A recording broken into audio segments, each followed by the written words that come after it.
Bom dia a todos. Obrigado pela presença. Hoje nós vamos falar sobre o relatório do Fórum, o relatório de riscos globais do Fórum Econômico Mundial. Esse relatório está na 20ª edição, nós sempre acompanhamos ele desde a primeira.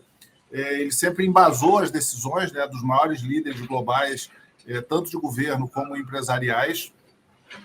E nós vamos procurar aqui trazer para todos, né, uma visão multidisciplinar, de maneira que a gente consiga, né, ter uma ideia global, uma ideia de diferentes aspectos, né, de diferentes visões de cada um dos palestrantes. Vamos explorar aqui, né, os principais elementos, os principais riscos identificados. Vamos falar também sobre a gestão da incerteza e também, de maneira multidisciplinar, como isso precisa ser tratado, o que é também um assunto que influencia muito, né, todas as organizações. Então, eu agradeço a todos. Caso alguém tenha uma pergunta, eu peço que vocês coloquem no chat, né? Várias pessoas já passou bom dia por aqui. Eu acho que o chat está funcionando bem. Então, vamos começar. Nós temos uma sequência que vai falar o Alberto, depois o Dr. Gilberto Martins, a Isabel e o José Augusto. Eu peço que cada um se apresente rapidamente, né? Liga a câmera no microfone, dá um bom dia e falar quem é aqui, por favor. Começando pelo Alberto. Bom dia a todos, Alberto Bastos, sócio da Módulo. Eu também coordeno o Comitê de Gestão de Riscos da ABNT. Bom dia, sou Gilberto Martins, sou sócio de Martins de Almeida Advogados e consultor da ONU para as áreas de propriedade intelectual, comércio exterior, telecomunicações, crime cibernético e assuntos econômicos e sociais. Bom dia, sou Isabel, eu sou jornalista e escritora, colunista do Valor Econômico. Toda sexta-feira eu escrevo sobre comunicação, linguagem, escrita, leitura e mestre em escrita criativa. Bom dia, sou José Augusto Pinto de Abreu, sou sócio da Sextante Consultoria, uma empresa especializada em consultoria em infraestrutura da qualidade, riscos e sustentabilidade. Venho acompanhando e apoiando o Alberto há muitos anos já na formulação das normas de gestão de risco e a disseminação desse conhecimento em várias áreas, inclusive inovadoras. É um prazer estar aqui. Obrigado. Bom, pessoal, meu nome é Fernando Neri, eu vou procurar fazer a mediação, qualquer reclamação pode passar pelo chat e passar também a palavra para cada um. Cada um vai aprofundar um pouquinho a sua visão, eu vou procurar falar sobre gestão da incerteza. Alberto, começa com você aí, cara. Bom, obrigado, Fernando. Bom dia a todos, mais uma vez, importante estarmos juntos aqui em mais essa live, nesse formato aí de debate, agradecer antecipadamente também os nossos parceiros e as pessoas que vão estar conosco aqui nesse debate. Então, falando um pouquinho sobre esse relatório de riscos globais do Fórum Econômico Mundial, né, que trouxe bastante novidades interessantes, né, mas até para que a gente possa se situar aí no contexto, né, na história da gestão de riscos, desde lá de trás, de 1985, com o surgimento lá do CUS, etc. e tal, e a gente contextualiza exatamente que em 2006, mais ou menos ali, quando a gente estava inaugurando o nosso comitê de gestão de riscos internacional no desenvolvimento da ISO, né? A ISO 31000 naquela época não tinha nem ainda esse número, né? Então o desenvolvimento começou nas reuniões no Japão, depois na Austrália, e todo esse assunto de gestão de riscos ganhando força ali a partir de 2006, que foi quando justamente o Fórum Econômico Mundial publicou o primeiro relatório, né? E esse agora de janeiro de 2025, portanto, é a 20ª edição, né? E é interessante observar como é que aconteceu essas mudanças ao longo do tempo. Tantas coisas que aconteceram no momento e a gente está exatamente vivendo toda essa realidade. Eu tenho, então, a honra e o prazer de coordenar aqui no Brasil o Comitê Nacional de Gestão de Riscos da ABNT, que é o comitê responsável por discutir as normas internacionais. Esse comitê ele tem quase 600 organizações participando, o que é uma coisa muito interessante, porque mostra uma representatividade e, ao mesmo tempo, organizações de vários tipos, de vários tamanhos, de várias áreas e de vários riscos, né? E a gente já faz, então, uma ponte com essa visão, porque dentro dessas grandes organizações, os riscos, que não são exatamente esses riscos globais, mas são riscos em diferentes aspectos e temas que se repetem em todos os países, né? No caso do comitê da ISO, hoje são 86 países participantes. Como eu falei, aqui no Brasil nós temos quase 600 organizações participando. Pode-se imaginar que isso se repete em todos os outros países, nos Estados Unidos, no Japão, na Alemanha, enfim. Portanto, são milhares de especialistas participando na elaboração desses documentos das normas internacionais, o que reflete também o mesmo conceito, que foram mais de 1.000 pessoas respondendo, 900, o relatório do risco do Fórum Econômico Mundial. Acho que a grande novidade é que a gente começa a consolidar o que a gente chama aí da mentalidade de risco, né, o risk-based thinking, né, onde numa evolução aí do planeta, normalmente eu tinha essa imagem terminando ali na evolução do Homo Riscus Managens, né, que era exatamente a ideia de que nós, como Homo sapiens, né, precisamos evoluir os conceitos de gestão de riscos, porque gestão de risco, na essência, tem a ver com tomada de decisão, né, e todas as decisões que nós tomamos na vida pessoal, na vida profissional, na sociedade, que impactam o mundo, né, de uma certa forma, a gente considera algum tipo de risco, ou uma ameaça que a gente quer evitar, ou uma oportunidade que a gente quer aproximar, né? E eu acabei evoluindo um pouco esse desenho da evolução humana, né, criando aí o Homo Riscus Automatus. Afinal de contas, muitas das tomadas de decisões cada vez mais hoje são baseadas em algoritmos, né, e se aproximando aí a questão da inteligência artificial e vislumbrando um futuro do Homo Riscus Integratus, né, porque a gente não imagina exatamente que a máquina vai substituir o homem, né, o ser humano, mas a gente acredita muito nessa parceria homem-máquina, né, para que a gente possa tomar as melhores decisões, né? Então, na capacidade da máquina, da inteligência artificial em processar grandes volumes de informações de uma velocidade incrível e, ao mesmo tempo, a capacidade humana de raciocinar, de realmente botar os melhores prompts, né, e comandar essas máquinas da melhor forma possível. Mas vamos lá, entrando um pouquinho no nosso tema, que são os riscos globais do relatório do Fórum Econômico Mundial, já trazendo logo de cara a definição. O que são esses riscos globais? Por definição, o relatório diz que são eventos ou condições que, caso ocorram, podem causar impactos negativos significativos, muito grandes, em uma proporção substancial do PIB global, de todos os países, da população ou dos recursos naturais. Portanto, esses riscos globais são riscos que afetam o mundo inteiro, né, e, de uma certa forma, são riscos mais impactantes. São esses riscos significativos, conforme diz o nosso relatório. Esses riscos globais, eles também foram caracterizados, principalmente no relatório desse ano, pela sua complexidade, não são riscos simples de se resolver, pela sua abrangência ou cobertura, abrange normalmente muitas áreas, países, envolve muitos temas, né? E suas interconexões. A gente vai ver, está tudo conectado, né? Aquele efeito borboleta de que o risco, a consequência de um risco pode ser a causa de um novo risco, etc. e tal. O relatório é muito sábio em trazer essa visão, né? E aí, conforme eu falei, frequentemente esses riscos não estão restritos a uma localidade, ou um país, ou a uma empresa, ou mesmo a um tema, como é o caso aí de dimensões econômicas, ambientais, tecnológicas. Então, o social afetando o geopolítico, que afeta o econômico, que afeta o ambiental. E esse é um grande desafio, né, que é o desafio dessa interconexão, que, lembrando aí daquela série Dark, de quem viu aí no Netflix, né, ele tinha aquela grande máxima, tudo está conectado, né? Então, tudo está conectado em relação ao mundo, tudo está conectado em relação ao presente, passado e futuro. Quando a gente fala de riscos, a gente está falando de futuro, né?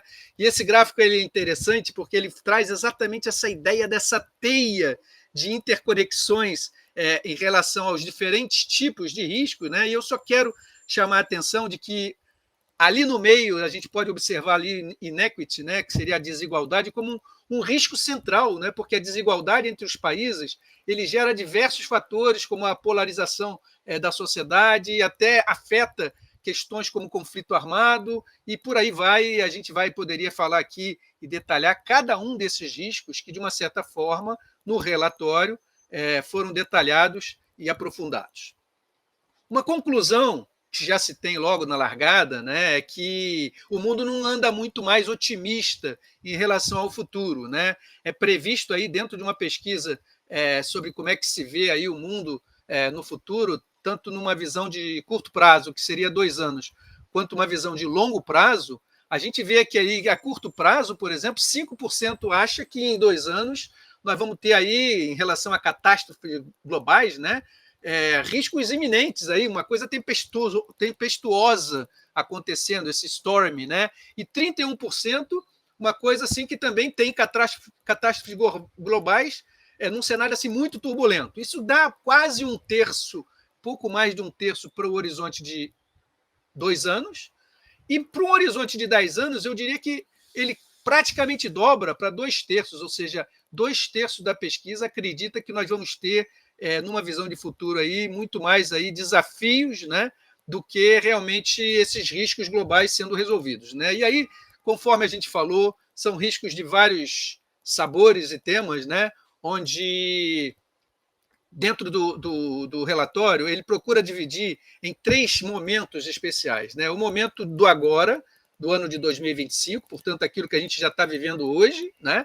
O momento daqui a 2 anos e o momento daqui a 10 anos. Né? O momento do agora, 2025, não poderia deixar de ser a principal preocupação, é a questão dos conflitos armados entre Estados. Né? Vide aí o cenário da guerra da Ucrânia com a Rússia, né? Alguns profetizaram aí até uma terceira guerra mundial, né? A questão dos conflitos no Oriente Médio e vários outros conflitos armados que, sem dúvida, trazem uma grande preocupação, principalmente para países ali da Europa. Nós, aqui no Brasil, estamos num cenário que muitas vezes é um cenário um pouco mais tranquilo em relação a isso, mas tudo isso nos afeta porque, como a gente já falou, tudo está conectado. Né? Existe uma preocupação muito grande também ainda esse ano. A gente vê aí os eventos climáticos, né? Seja por enchentes, sejam por incêndios em queimadas, seja seca, afetando a agricultura e várias questões. Então, essa seria uma primeira visão do que seria uma preocupação imediata, né, desse ano de 2025.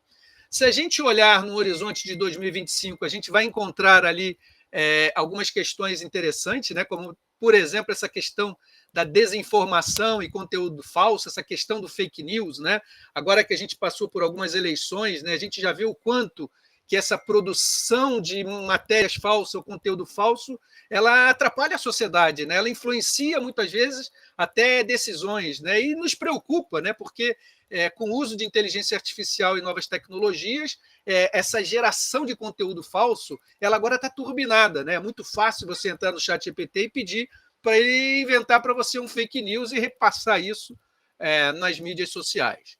E visando aí um horizonte de 10 anos daqui por diante, né, a gente percebe aí que continuam em verde, aí são os eventos de meio ambiente, então continua tendo uma preocupação muito grande com essa questão do aquecimento global, as grandes catástrofes que a gente hoje está suscetível, né, terremotos, enchentes, tsunamis, etc.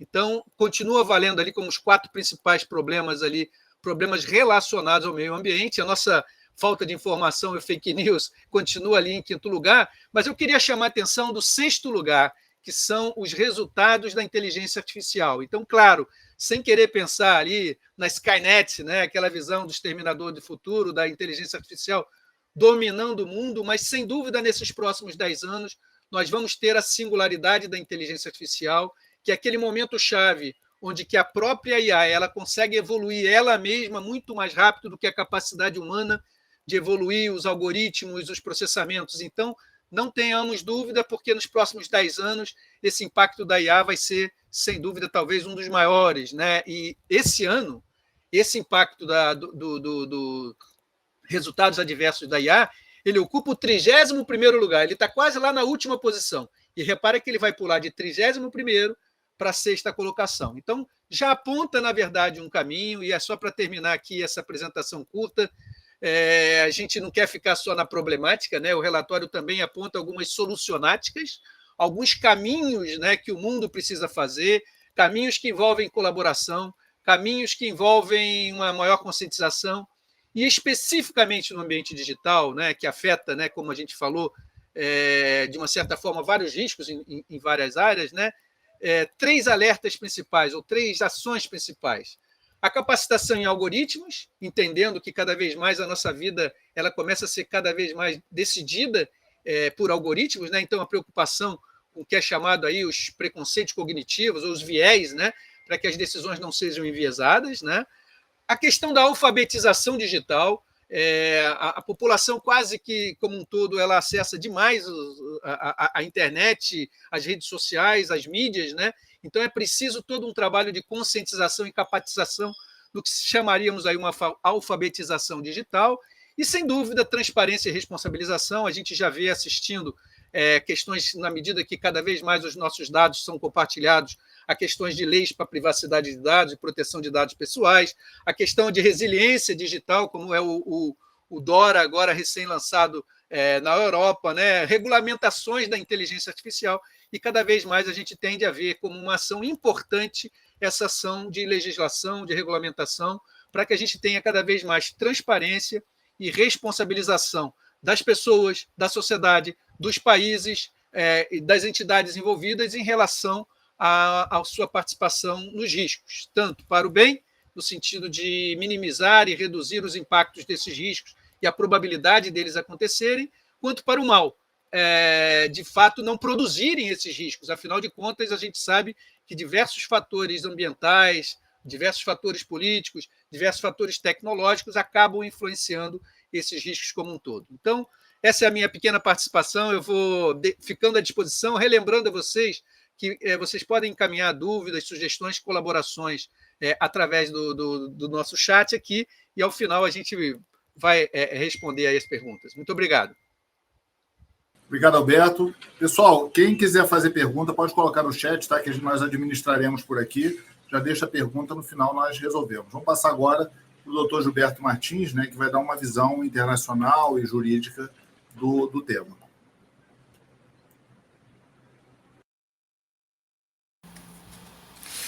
Bom, parabéns, Alberto. Você fez uma síntese brilhante, descritiva do relatório, né? Eu vou me permitir, então, como o Fernando antecipou, fazer um comentário mais assim internacional e jurídico, né?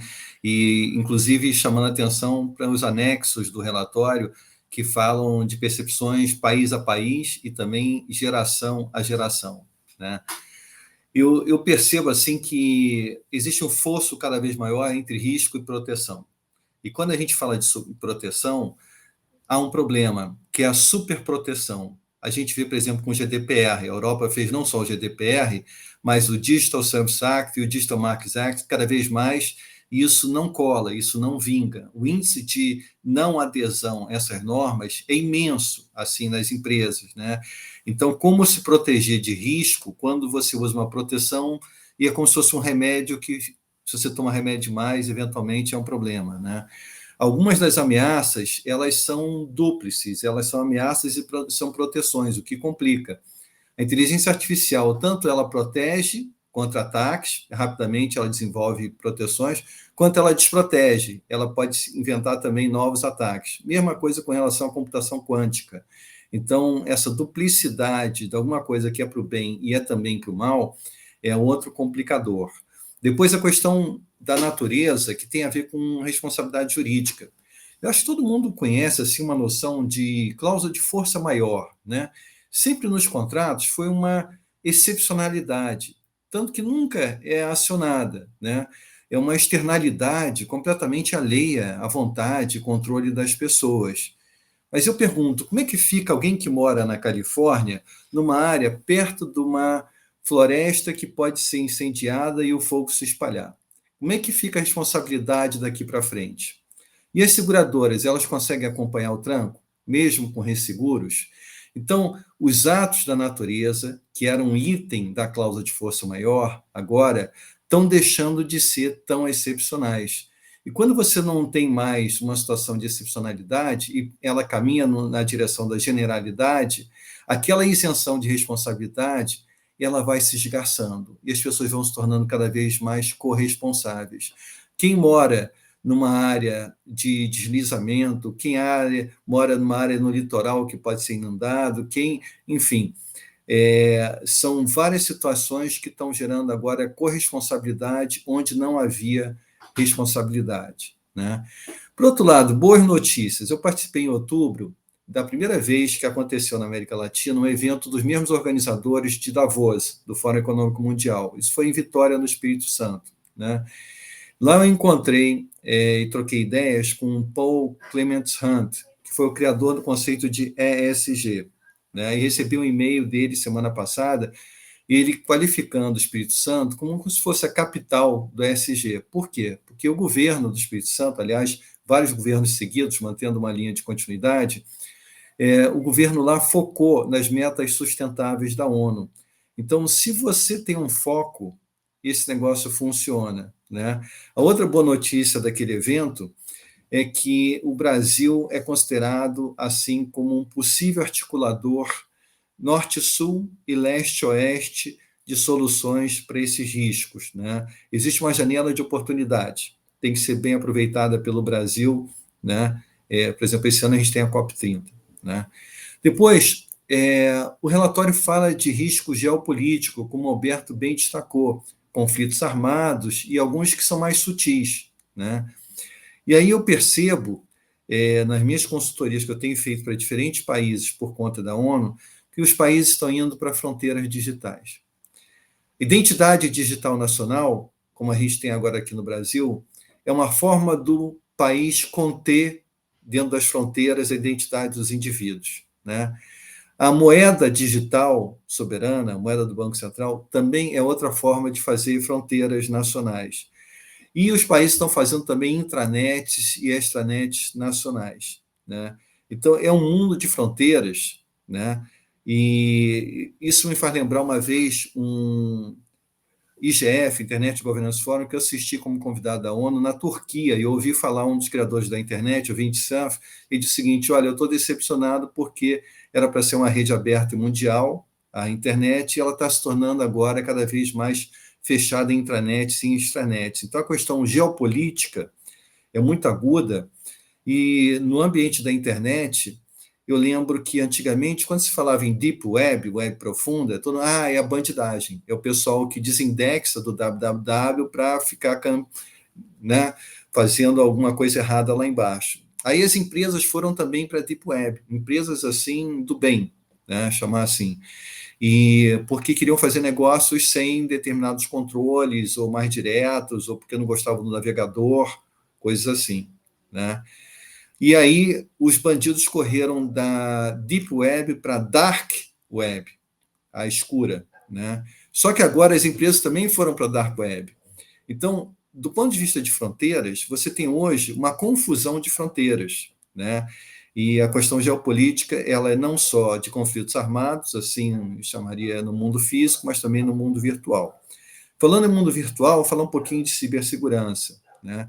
Antigamente você tinha os hackers que eram criminosos, assim, né, do crime organizado. Hoje em dia, na espionagem, na contra-informação, que o Alberto mencionou, na desinformação, você tem não só os criminosos, mas você tem agentes paraoficiais dissimulados. Então, os países usam, né? E a gente sabe de alguns exemplos desses países.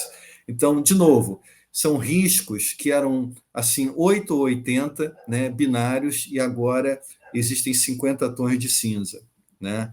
Falar sobre privacidade um pouquinho. Hoje em dia, a gente tem que aceitar cookies necessários, né, e novas passwords, porque cada portal tem a sua sintaxe de segurança, regras de password.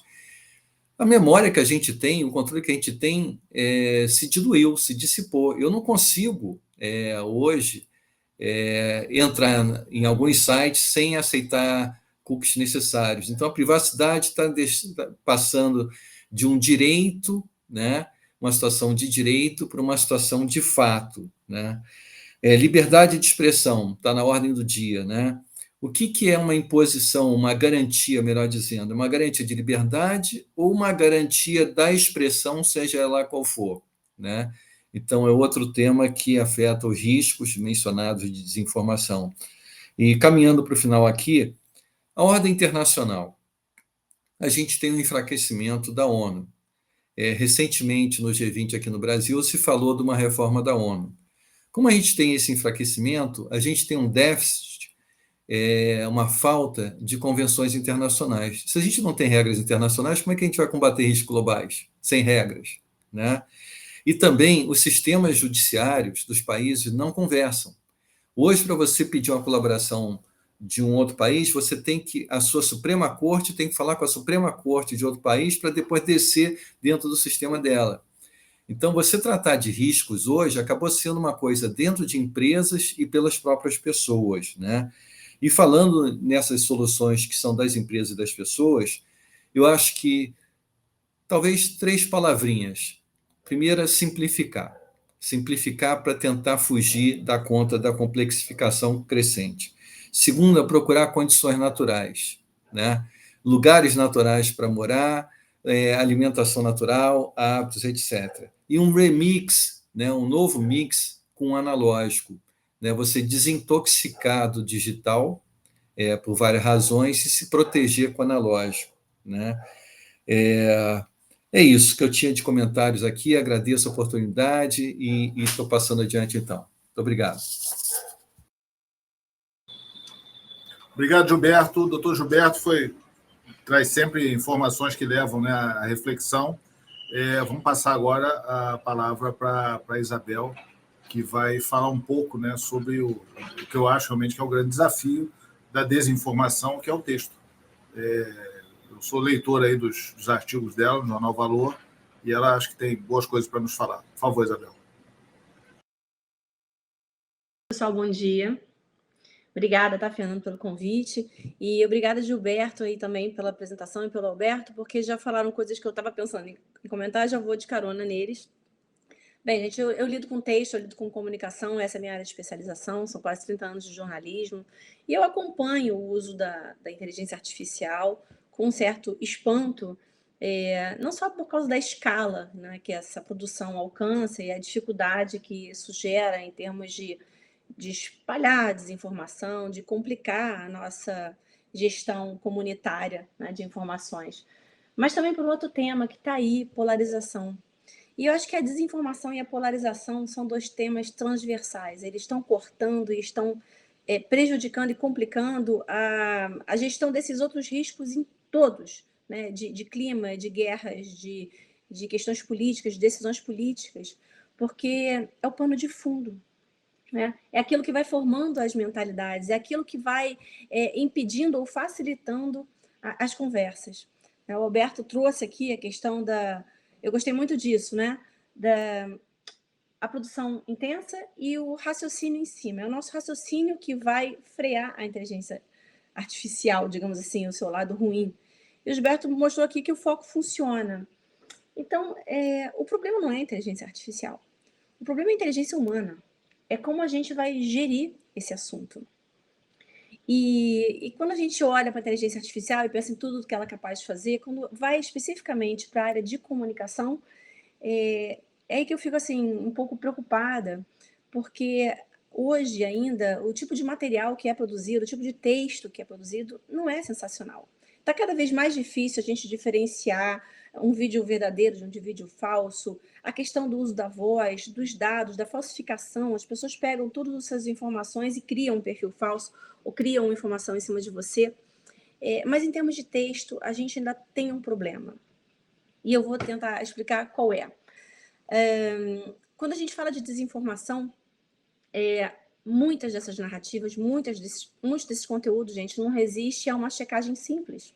Você vai numa fonte mais confiável, a imprensa profissional ainda é uma fonte confiável, você vai em órgãos de referência, você vai em pesquisadores do assunto e a coisa não resiste. Às vezes as narrativas são muito mal formuladas, são muito exageradas, você nem precisa conhecer o assunto e pensa, pô, será mesmo? Né? Sei lá, um exemplo bem bobo, circula um texto com a assinatura do Papa Francisco, você lê aquele texto e você pensa, será que o Papa realmente gastou o tempo dele para falar sobre esse assunto? Então, tem várias perguntas que a gente faz antes de interagir com uma desinformação, com uma informação suspeita. E isso depende da inteligência humana, da nossa capacidade de interpretação, do nosso raciocínio crítico, do nosso pensamento crítico. O relatório destaca isso, né, quando ele fala lá sobre as soluções, sobre o investimento em literacia digital, sobre o investimento na mão de obra, no pessoal que lida com os algoritmos. A gente está falando sobre o preparo humano, sobre você estar pronto ou pronta para processar essas informações, para desconfiar delas, né? E isso me lembra um pouco aquele filme, é um filme antigo, tá? Do início dos anos, Se For Capaz. Ele é um falsário inteligentíssimo, ele se passa por advogado, por piloto, até por médico. Ele engana meio mundo, ele ganha muito dinheiro, ele se diverte, deita e rola. E aí, spoiler, ele é preso pelo Tom Hanks. E obviamente que para reduzir a pena dele, o que acontece com ele? Ele vai ajudar a polícia a prender pessoas que fazem a mesma coisa que ele. Então, assim, fazendo um paralelo, a sensação é de que a inteligência artificial está cada vez mais esperta, né? Aprenda-me se for capaz. É cada vez mais difícil, mas tem que ter um Tom Hanks ali por trás, capaz de enxergar as falhas dessa astúcia toda, né? E a minha experiência, assim, como jornalista, como escritora e como professora também, porque nos últimos 2 anos eu tenho feito muitas oficinas de escrita com empresas, com indivíduos, é muito mais complicado a gente editar e mudar um texto que começou errado ou que começou com problemas do que começar do zero. Então, o tempo que sobra, o tempo suposto que nós economizamos ao usar a inteligência artificial para produzir uma quantidade tão absurda de texto e, como dizem, dar um tapa nisso, dar uma melhorada para ver se passa, eu não sei se esse tempo está sendo muito bem utilizado, né? Esse treinamento, essa capacitação que não está descrita no relatório, mas que tem tudo a ver, essa capacidade humana de interpretar, de olhar para aquilo e pensar, tá, o que eu quero fazer com essa informação? Ela passa por pensar, e o pensar é escrever, o pensar é elaborar. A atividade intelectual, ela é simulada pela inteligência artificial, mas ela nunca vai ser superada, né? Porque toda atividade intelectual, ela é criativa. E aí não é só escrever, não é só ler, a matemática é criativa. A matemática, ela requer altas abstrações, né? E essas abstrações, elas operam milagres. Vou tentar ser um pouco assim mais clara sobre a informação. Qual é a grande dificuldade de combater a desinformação? Não só porque ela é produzida em grande escala, ela é divulgada com uma rapidez muito grande pelas redes, mas porque a checagem mera e simples parece não combater o problema, né? É como a gente tenta enxugar gelo, né? Por quê? Porque as informações, elas são usadas por cada pessoa para confirmar os seus vieses, as suas crenças, aquilo que elas querem acreditar, né? É muito difícil e aí a ciência cognitiva nos ajuda a entender isso. Quando a pessoa tem um certo padrão mental, ela prefere ter um padrão mental errado do que incompleto. Então, você tirar uma peça dali de dentro, assim, olha, essa sua crença, ela é furada, ela não faz o menor sentido, isso deixa as pessoas muito desorganizadas. Então, por isso que... E aí eu já assisti muita aula, já estudei muito assunto sobre essa questão da desinformação. Combater a informação com a informação acaba sendo uma tarefa muito inglória, né? Como Sísifo. A gente fica rolando pedra no alto da montanha e a pedra rola tudo para cima da gente. E aí, quando a gente fala de comunicação, que é uma área importantíssima e que muitas empresas e que muitas pessoas estão usando a inteligência artificial para melhorar a sua comunicação, e eu acredito sim que há caminhos para melhorar com a IA, elas confiam muito nessa coisa informativa, né? Não, o informativo, porque eu tenho acesso a uma grande base de dados, eu tenho tudo que eu preciso para conquistar a minha audiência, para conquistar os meus fornecedores, para conquistar a minha credibilidade. Não é bem assim, porque não existe caminho ainda mais eficiente para a comunicação do que a história, né? E aí é claro que a gente tem que diferenciar. Se você está precisando fazer uma legenda, se você precisa fazer um trecho de uma bula de remédio, você não vai ficar contando historinha, né? Mas o contar histórias, na verdade, é usar a comunicação com toda a nossa humanidade, para provocar pensamento, para levar a pessoa a pensar alguma coisa. Tem uma definição que eu acho genial, que é o seguinte: a propaganda, ela sempre te diz o que pensar. Agora, a arte, ela te faz pensar. E hoje, nesse mundo mais complexo, em que a gente está tão mais unido e ao mesmo tempo dividido e fragmentado, o pensar, o refletir, ele acaba sendo muito mais importante, né? É aí que você conquista os parceiros, é aí que você conquista, de repente, um pouco mais de bom senso em temas tão complicados. E contar história, pessoal, é uma coisa que a inteligência artificial não sabe fazer. Não sabe fazer porque não pensa, porque não julga, porque não emociona. E sem emoção não acontece a mágica. Quando eu falo de emoção, eu falo de uma simples provocação. Eu falo de uma capacidade de erguer as sobrancelhas, né? De pensar diferente, de pegar carona na experiência alheia e entender como aquilo afeta as pessoas, né? E isso é uma coisa que eu vejo acontecer assim, quase como um passe de mágica. Eu lido com muitas pessoas, não só jornalistas, mas pessoas de outras áreas, e às vezes pessoas sem tanta formação, digamos, sem uma educação formal, que são capazes de contar uma história, porque elas vão se inspirar no próprio repertório, elas têm uma experiência de vida. E isso vai fazendo muita diferença, essa reumanização da comunicação. Eu fico preocupada quando eu vejo assim, as pessoas se iludindo, elas olham para o lado, tá todo mundo fazendo assim, então eu vou fazer igual. Então ficam textos muito sem originalidade. Eu escrevi isso na coluna de hoje, na coluna da semana passada, sobre essa mesmice dos textos. Aí o Fernando estava conversando comigo aqui antes de começar e disse assim, não, eu não tenho o mesmo detector que você, eu não tenho essa sensibilidade. Eu falei, mas você não precisa ser tão especialista assim para julgar aquilo que você acha bom e aquilo que você não acha bom. Porque cada um de nós tem um sensor de, pô, isso aqui é legal, tá? Você amou? Então, se ficou, é porque não tá tão bom assim. E quando a gente vai, de novo, para o ambiente da comunicação, a pessoa que comunica, ela quer ser ouvida, ela quer ser lida, ela quer gerar algum impacto. E esse texto informativo que a inteligência artificial promete para você fazer, além dele poder ter um defeito de origem, né? Porque ele pode estar sendo treinado com os algoritmos errados, ele pode te trazer preconceitos, ele pode te trazer visões muito enviesadas do mundo. É um risco isso, você tem que checar sempre.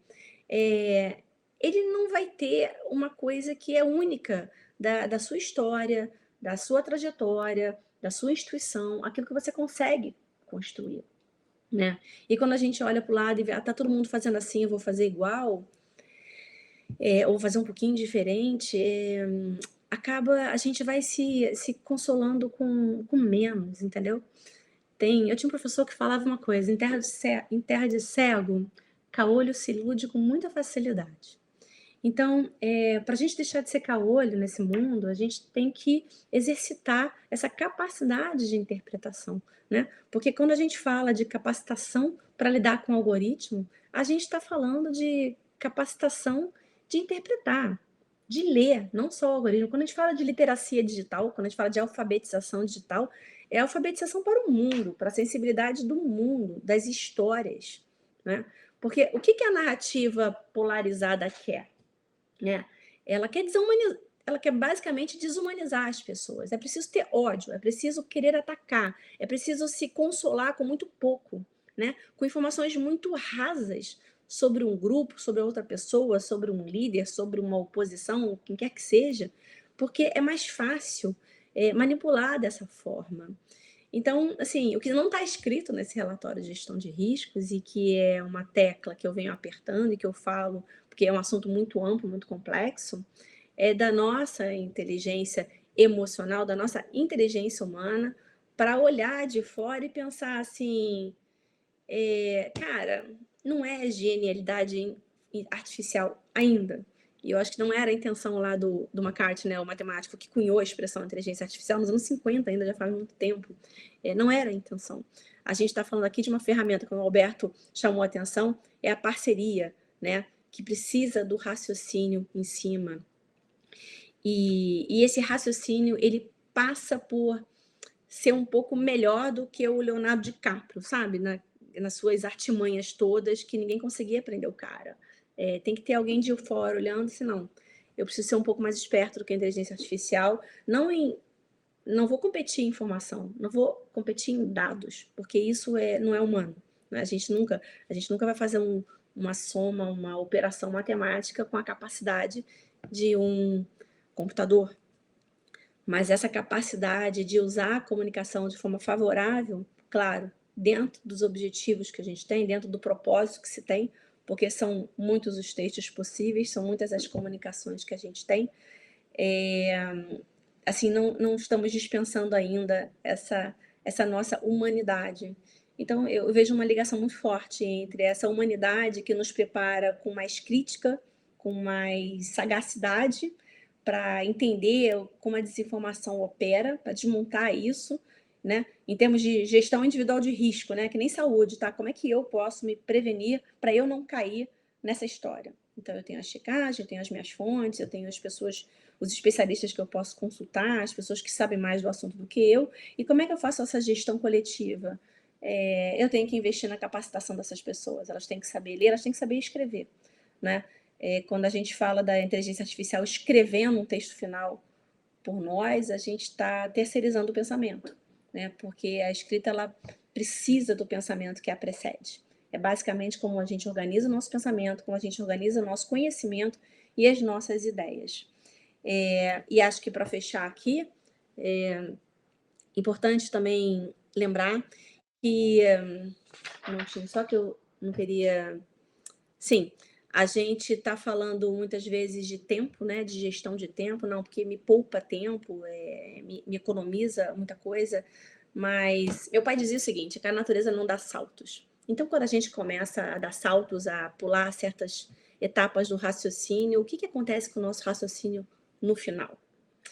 Fica a pergunta para vocês, e fica o convite para essa reflexão, porque nós estamos em busca de respostas ainda, mas quando a gente fala desses riscos que lidam com a questão da artificialidade, eu não vejo outro antídoto que não ao resgate da nossa humanidade, dessa comunicação mais humana, que no final das contas acaba sendo muito mais interessante, muito mais inteligente, emocional e divertida, né? Fica aqui assim esse convite para reflexão. Estou aberta aí para responder algumas perguntas, se precisar. Ótimo, Isabel, excelente, hein? Acho que trouxe vários pontos aí para a gente pensar, né? Porque a gente estava até falando no início aí no pré-evento, que acaba que o texto ele é a base para fake news, para desinformação e até para desigualdade, né? E torna-se realmente no final um impacto social muito grande. Vou passar a palavra, pessoal. Quem quiser mandar perguntas, por favor, fique à vontade. Quando terminar aqui as apresentações, nós vamos fazer uma dinâmica com as perguntas. Pedir para o José Augusto agora falar conosco. Por favor, José Augusto. Obrigado, Fernando. Assim, obrigado às intervenções que aconteceram antes, e devo confessar que eu tinha um certo receio de ser o último a falar, porque nesse tipo de dinâmica, o último a falar é sempre um desafio adicional, porque grande parte das coisas que ele queria provavelmente falar, outros já falaram, naturalmente, né? E, ao mesmo tempo, suscitam coisas que, enfim... Eu vou pedir para compartilhar minha tela, preparei 2 ou 3 slides muito simples e vou procurar me fixar mais no tema específico da gestão de risco.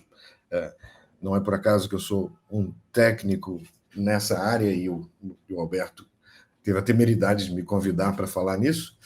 Então, eu procurei, numa simples lâmina, sintetizar coisas que me chamaram a atenção nesse relatório, focalizando particularmente na minha sensibilidade em relação às coisas do desenvolvimento sustentável, que é algo que a gente vem trabalhando de maneira profissional e sistemática já há bastante tempo, e na lógica da gestão de riscos, a visão de riscos, que é algo essencial e que, ao mesmo tempo, é muito contraintuitivo da natureza humana, né? Quando a gente começa a estudar probabilidade, estatística e chegamos aos riscos, a gente se dá conta que, embora a essência da natureza é incerteza, que depois redunda em risco, o nosso dispositivo mental tende a colocar tudo como muito determinístico, causa, efeito, causa, resultado tal, quando estando quase tudo certo. E, portanto, quando nós começamos a mexer com complexidade, com probabilidades, incertezas de que as coisas acontecem, a gente fica muito inseguro, muito assustado e muito desprotegido. A história dos riscos refere, inclusive, que um momento seminal do conceito de riscos aconteceu depois do grande terremoto de Lisboa, de 1755, né, que foi o maior terremoto registrado na história até então.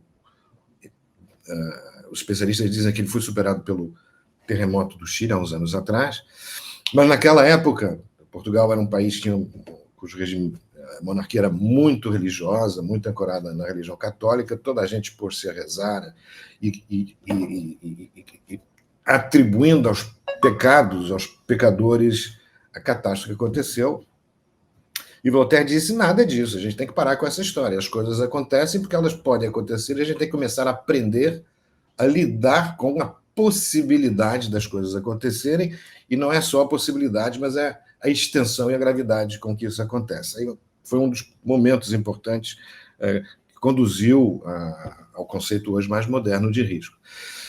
Dito isso, o estudo é muito interessante porque ele segue, como o próprio Alberto mencionou, e uma lógica de acompanhar o que várias pessoas no mundo vêm pensando sobre isso.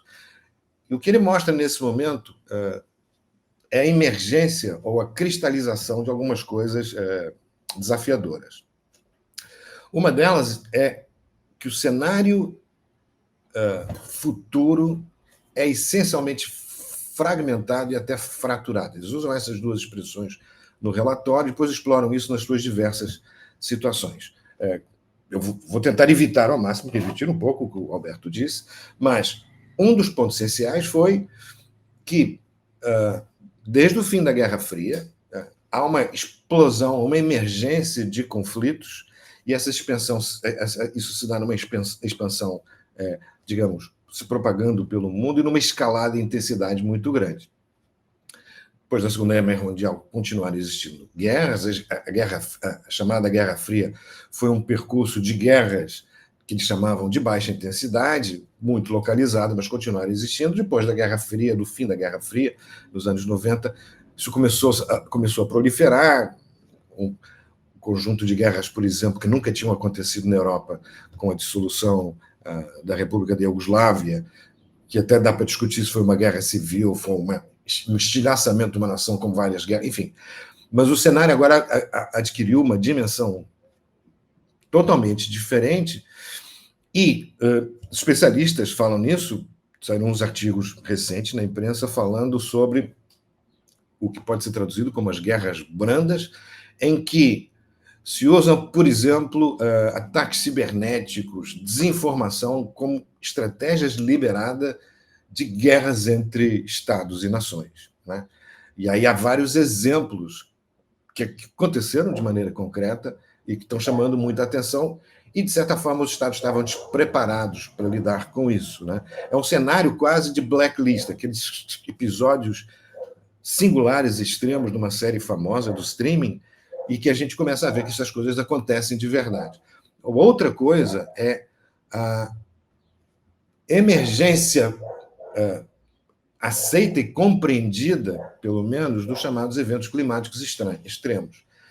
Quando o Al Gore, no século passado, fez aquele documentário sobre as ameaças que a intensificação da atividade humana estavam criando no ambiente, no meio ambiente, isso ele dizia na época que, num futuro que para todos nós soava a um futuro distante, vão haver mais inundações, vão haver mais secas, vão haver mais temporais, e esse futuro distante do fim do século XX agora é o nosso dia a dia, né? E isso são fenômenos que são difíceis até de compreender, porque há uma escala de tempo em que essas coisas acontecem, que ela transcende a nossa escala de tempo da nossa vida, né?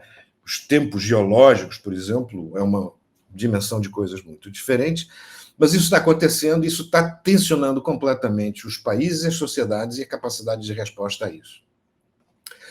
Ao mesmo tempo, ele percebe uma agudização de uma polarização social e política, ela já foi mencionada, mas ela tem um nível extremo que há muito tempo não se via. Francamente falando, não se via desde os anos 20 e 30 do século XX. E isso agora é vitaminado com ferramentas novas, como a internet possibilita, que tornam a maneira de lidar com isso muito mais difícil, né? E aí, a disseminação da desinformação, a informação incorreta, que aparecia como uma nota de explicação nos relatórios lá atrás, se tornou um ente destacado na visão de risco para o futuro e presente. E isso é acompanhado também por uma nota que é destacada no relatório, um crescente ceticismo da sociedade, das populações, acerca da eficácia das ferramentas que estão aí para lidar com esses desafios sociais e a governança e a gestão disso. Fala-se, por exemplo, no caso da Europa, da falência da democracia, do descrédito, etc., mas isso vai além, significa que as pessoas estão se tribalizando de novo e não reconhecem, ou não confiam, ou não têm mais fé, digamos assim, nos mecanismos que existiam para mediar esse tipo de problemas. Por outro lado, há um agravamento dos cenários de curto para o longo prazo. E isso é muito evidente quando a gente olha a lista dos riscos nos próximos 2 anos para a lista dos riscos para os próximos 10. Um primeiro que é muito concreto e muito evidente é a forte emergência dos temas sociais. Isso agora é o que está profundamente presente nessa lista: desigualdade, polarização, envelhecimento das sociedades e, ao mesmo tempo, dos riscos ambientais. Além dos eventos climáticos extremos, fala-se nos limites planetários, fala-se em colapso dos ecossistemas, fala-se em poluição. E isso perpassa todas as análises que são feitas no curto e no longo prazo, e com uma percepção de uma agudização e aumento da intensidade disso ao longo do tempo.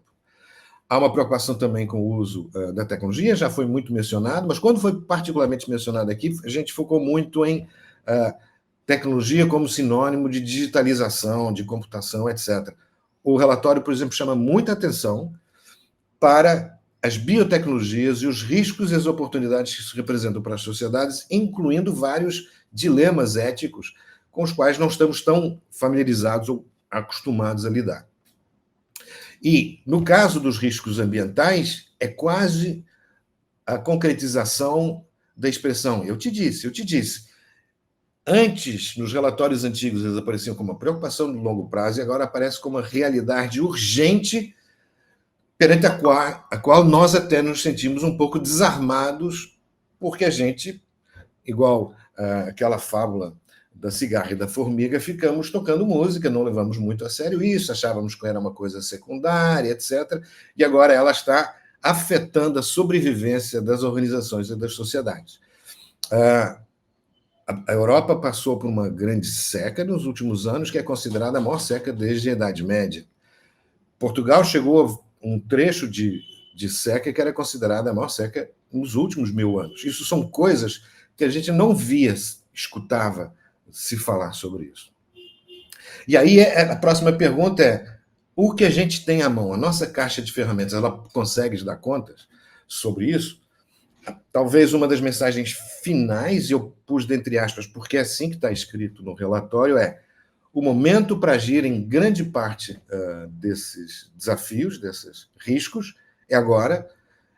Mas isso vem acompanhado de uma pergunta que é possível haver consenso sobre como fazer isso nesse mundo cada vez mais fragmentado? E eu penso que esta figura, que o próprio Alberto já mencionou, ela mostra um monte de polos, um monte de problemas, mas fica mais ou menos evidente que os que aparecem com intensidade maior são os sociais. Depois, há um conjunto deles que é importante, que são os azuis, que são os econômicos. E o relatório aponta também para a redução da importância relativa desses riscos econômicos, e tende a deixar de ser a preocupação dominante dos diversos atores.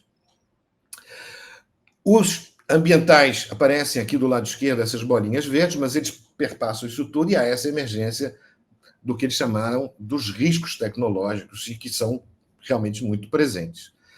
E aí, como vem ver, essa imagem que o próprio Alberto já tinha mostrado, da evolução da percepção do curto prazo para o longo prazo, mas o que eu quero destacar aqui é que, no lado esquerdo, o primeiro que aparece é o risco tecnológico, a desinformação. O segundo é um dos riscos ambientais, os grandes eventos extremos. Depois, mais para baixo, aparece em sexto lugar a poluição. Quando a gente olha para os próximos 10 anos, os 4 primeiros são ambientais, incluindo depleção de recursos naturais e, portanto, não disponibilidade de recursos naturais, as mudanças do sistema planetário, atingindo seus limites e não havendo muitas pistas de como ultrapassar isso, e o colapso dos ecossistemas, além do efeito dos eventos extremos. Em segundo lugar, nessa coisa dos próximos 10 anos, estão os que têm que ver com as tecnologias, desinformação, informações falsas, a espionagem e a guerra eletrônica dá lugar às preocupações com os resultados negativos das tecnologias de inteligência artificial e desigualdades, polarização, migrações continuam estando na ordem do dia de uma maneira muito forte. É sintomático que poluição passa do 6º lugar, do curto prazo, para o 10º lugar no longo prazo.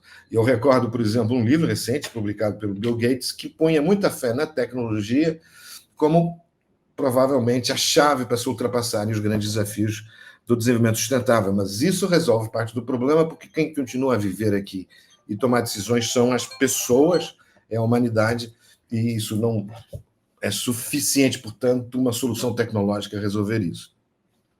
E esse último eu pus aqui porque é o desmembramento daqueles cenários onde aparece o ranking feito por categoria de parte interessada.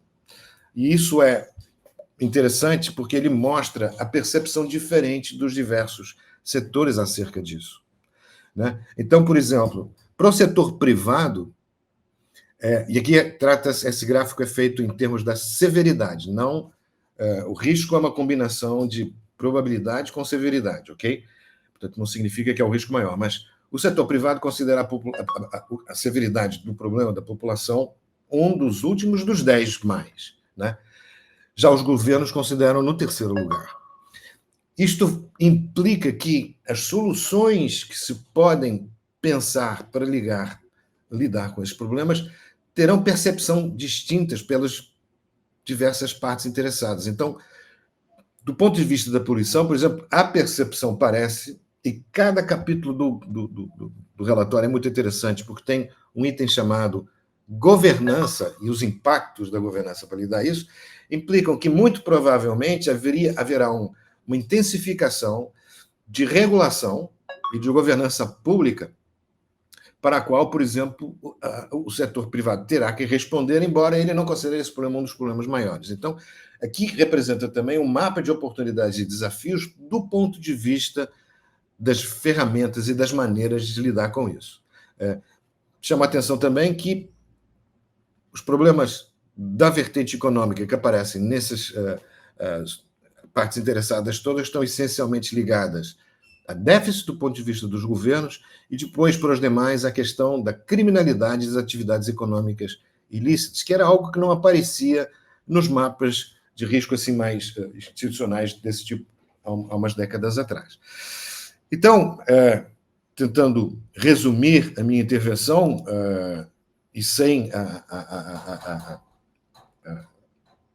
arrogância de vir com soluções, destacar que o próprio relatório procura perceber a capacidade das sociedades se organizarem para construírem consensos para lidar com esses problemas, e esses consensos terão que ser cada vez mais alargados e são cada vez mais difíceis com o esfacelamento, por exemplo, da ordem institucional internacional.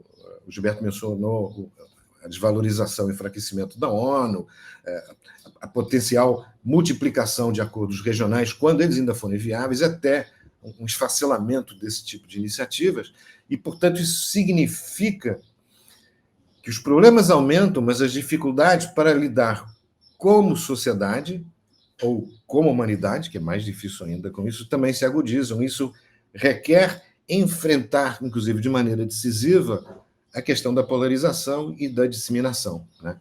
E só pegando a última parte do que a Isabel disse, eu vou citar um ditado português que hoje suscita risadas, mas os portugueses dizem que só os médicos, só os mortos e os loucos não mudam de opinião. E hoje em dia é feio publicamente dizer que se muda de opinião. quando isso devia ser a virtude a ser explorada, né? e enaltecida.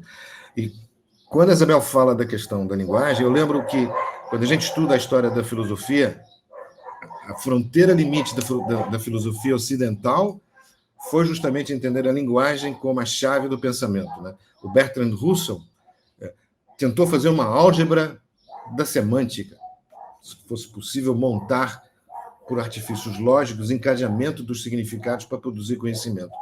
Como hoje as pessoas leem cada vez menos, e quando leem textos cada vez mais curtos, a capacidade de abstração e de compreensão dos significados, que redundam no que a Isabel diz, inclusive na incapacidade de expressão, só torna muito mais difícil lidar com problemas que são cada vez mais complexos. Então, há a necessidade de um esforço brutal sobre o processo da educação e do encorajamento ao pensamento crítico, o encorajamento às pessoas serem convencidas e estarem dispostas a mudar de opinião se houver bases racionais para isso. Mas os riscos estão aí, eram coisas que a gente não ouvia falar há 40, 50 anos atrás, mas eles estão nos explodindo na cara e resta saber se a gente consegue se organizar como sociedade para ultrapassá-los. Queria agradecer a oportunidade e estou à disposição também para qualquer conversa que se queira ter. Obrigado. Excelente, Augusto. Muito obrigado aí pela sua presença, colaborando também, né, com essa visão multidisciplinar. Eu também aprendi, tem um ditado que eu gosto muito, que é o seguinte: quando dois pensam igual o tempo todo, é porque só precisa de um, né? Eu acho que nós temos aqui pensamentos e ideias um pouco diferentes entre nós, e eu espero realmente que colabore aí com todos. Eu vou falar um pouquinho, depois eu vou voltar, vou passar para o Alberto, já passei pelo nosso WhatsApp, pessoal, algumas perguntas que surgiram aqui. Vamos falar um pouquinho, eu gostaria de centrar a minha apresentação, não sei se já está, já está. Eu gostaria de centrar a minha apresentação num assunto que eu gosto muito, que é a gestão da incerteza, né? Como é que esse relatório ele mostra a incerteza? Bom, vou fazer um pequeno jabazinho aqui para vocês. Nós temos uma newsletter, né, chamada Bom Dia LGPD. Todo dia a gente fala sobre esse assunto. Para esse ano 2025, eu vou mudar um pouquinho. Eu vou procurar fazer com que a gente fale mais sobre uma visão mais global, né, porque eu acho que todos os temas de controles, de gestão de riscos, eles precisam sair da caixa e possibilitar uma visão única. Então, vamos falar um pouquinho sobre isso. Tem uma frase que eu gosto bastante, que é a frase do ICO. O ICO é o regulador de proteção de dados do Reino Unido. Ele, eu diria que é o principal regulador do mundo, tá? Ou seja, ele é quem está na frente, quem mais divulga documentação, pelo menos na minha opinião, e ele é aquele também que tem maiores investimentos e tem parceria com uma agência de segurança cibernética, com uma agência de inteligência artificial na Inglaterra. E em 2003, né, o presidente lançou o programa deles e eles falaram que lá no Reino Unido, a proteção de dados pessoais, o trabalho dela é complexo, se movimenta rapidamente, está sempre mudando. Isso no Reino Unido, onde eles têm regulamentação, uma agência de segurança cibernética trabalhando junto, regulamentações sobre inteligência artificial, um histórico gigante, né? Ou seja, o Reino Unido ele lidera as regulamentações exatamente por causa da sua posição de protagonista, né, nas navegações ali no século XIV e XV, XVI. Então, nós temos aí realmente que escutar isso do Reino Unido, é algo realmente que precisa fazer a gente pensar muito aqui no Brasil. A ISO 31000, ela diz que o risco é o efeito da incerteza nos objetivos. Ou seja, gerenciar risco é gerenciar efeitos, é gerenciar incerteza e é gerenciar objetivos. Então, nós precisamos realmente ter essa visão. E é importante, porque quando a gente trata segurança cibernética, na verdade, nós estamos administrando riscos cibernéticos. Quando a gente trata proteção de dados, nós estamos administrando riscos regulatórios em proteção de dados e privacidade. E, na verdade, quando a gente fala risco, é necessário ter uma visão, talvez assim uma analogia, né? que a gestão, o conselho de administração, o presidente, os gestores intermediários, que ele tivesse um painel que mostrasse para ele o top 10 de riscos, alertas, mensagens sobre riscos, elementos, né, fatores de riscos que podem mudar determinada decisão, tomar a decisão baseada em risco. Né? O Alberto sempre fala que a gestão de riscos ela serve para ajudar a tomada de decisão. O filósofo, né, Heráclito de Éfeso, ele já falava, né, antes de Cristo, que a única certeza é a mudança, e cada vez mais a única certeza é a mudança. Quando eu estava na faculdade, talvez um dos maiores patrimônios que eu tinha era a amizade que eu tinha com a bibliotecária, que a gente conseguia lá, o Alberto foi da minha turma, né, então de sexta-feira, quando a biblioteca ia fechar, a gente ia ver lá quais eram os livros que estavam reservados, porém ninguém pegou, porque a gente pegava eles e devolvia na segunda-feira de manhã, na hora que a biblioteca abria.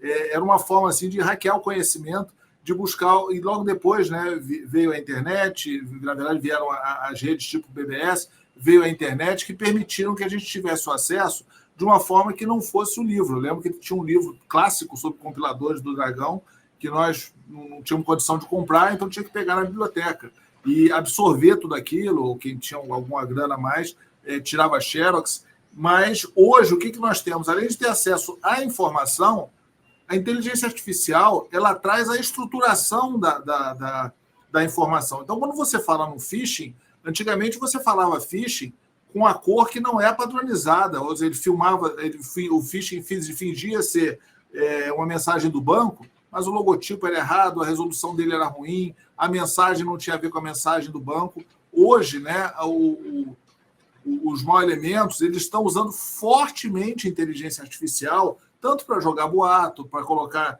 informações erradas, mas também para fazer abordagens, esses golpes pela internet, pode ter certeza. A ligação foi de um presídio, beleza, mas o autor intelectual ele estrutura tudo isso aí utilizando inteligência artificial. Bom, aí vem uma frase que eu gosto muito, né, e que ela é meio dúbia, né? Não é dúbia na origem, porém ela é dúbia ao bater o olho, né? Se navegar é preciso. Aproveitei até para colocar uma imagem aí de uma caravela do século XVI e também homenageando a vitória do Vasco da Gama sobre o Madureira ontem, espetacular. Mas o princípio é, navegar é preciso. O preciso é de precisão ou o preciso é de necessário? Então, acho que é uma frase interessante, né? Tem algumas discussões sobre isso, mas é muito claro, né? Quando houve, né, quando o Fernando Pessoa escreveu essa frase, né, estava bem claro que ele inclusive sugere, né, que o general romano Pompeu, da época do Império Romano, ele usava esse conceito, né, de navegar é preciso, viver não é preciso, sendo que o preciso é de necessário, né, e não de precisão. Mas a própria frase ela traz essa própria dicotomia, em termos de necessidade e em termos da própria precisão. Bom, e gerir risco é preciso? Ou seja, gerir risco é necessário? Com certeza sim. Gerir risco traz precisão? Com certeza não. Ou seja, gerir risco exige uma visão contínua. E os relatórios, né, do Fórum Econômico Mundial eles mostram exatamente isso, que a cada ano as coisas mudam. Mais um vascaíno, né? Os vascaínos, por favor, não se pronunciem, senão não vão ter que passar aqui os gols de ontem. Então, também, né, olha só, em 2020, esse relatório, né, ele vem desde lá de avaliação de 2005, 2006. Então, ele sempre foi mudando. Nota que, com o passar dos tempos, né, os desafios econômicos, que são os azuis, eles lideravam, os que são aqui, essa cor de vinho aqui, que são os tecnológicos, aparecem e desaparecem, e foi surgindo, né, como o José Augusto falou, a previsão para daqui a 10 anos, de longo prazo, ela é focada no meio ambiente. Mas isso já era uma projeção, né, que já vinha se materializando, ou seja, os riscos globais eles são realmente riscos focados no meio ambiente e assim por diante. Vejam, com relação a essa questão de gestão de risco é preciso, olhem o que acontece. Em 2020, existiam vários riscos projetados ligados no meio ambiente. Esse relatório ele é divulgado normalmente uma semana antes do Fórum Econômico Mundial. Vamos calcular ali dia 15 a 20 de janeiro.